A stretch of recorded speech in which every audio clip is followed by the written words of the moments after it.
वामे यस्य स्थिता राधा श्रीश्च यस्यास्ति वक्षसि वृंदावन विहारंतम श्रीकृष्णं हृदि चिंतये।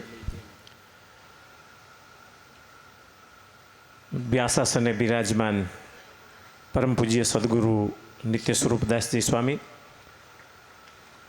सनातन धर्मनी ध्वजा ने धारण करनारा एवा परम पूज्य धर्म धुरंधर 1008 आचार्य श्री राकेश प्रसाद जी महाराज, तमाम संतगण सौ संतों चरणों में प्रणाम साथे आप सौ भक्तों ने जय स्वामीनारायण।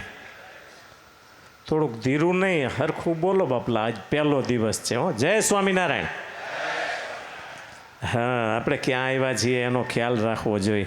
56 કોટી યાદવ આજુબાજુમાં ખૂબ વિચરાય છે અને એમની આરે કૃષ્ણ બલરામની જોડી ઉદ્ધવજી આ બધાય વિશ્વના ઇતિહાસને રચવા માટે આ 100 વર્ષ સુધી દ્વારિકામાં રહ્યા હતા અને એવી 100 વર્ષની પ્રસાદીની ભૂમિ દેવભૂમિ દ્વારિકા અને એના આંગણે જ્યારે શ્રીજી મહારાજની આજ્ઞા પ્રમાણે કર્તવ્ય દ્વારિકા મુખ્ય તીર્થયાત્રા યથાવિધિ આ નિયમને અનુસારે અહીં આટલો સરસ મજાનો માહોલ ઊભો કરવો એટલે આ કોઈ સામાન્ય શક્તિનું કામ નથી।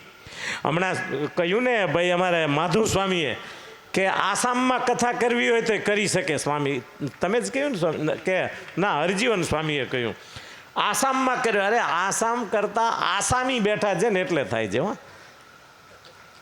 આસામમાં કદાચ આસામી નહીં મળે પણ અહીં આ બધા આસામી બેઠા છે ને, આસામમાં નહીં, કાશ્મીરમાં નહીં, કદાચ પાકિસ્તાનમાં કરવી હોય ને તો સ્વામીની શક્તિ છે। બોલો,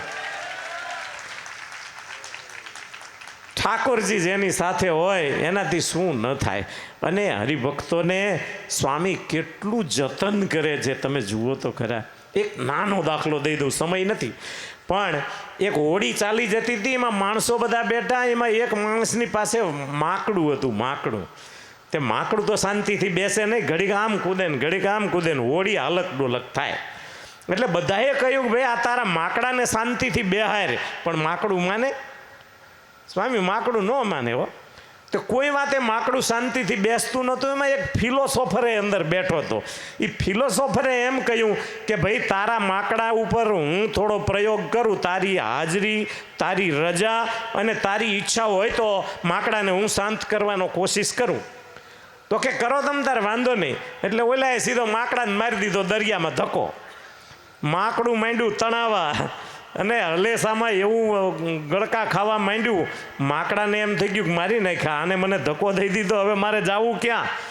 થોડી વાર તો એમને એમ હોડીને હલવા દીધી, પછી માકડું થાક્યું હોય એવું લાગ્યું ને એટલે પાછો લાંબો હાથ કરીને ઉપાડી લીધું।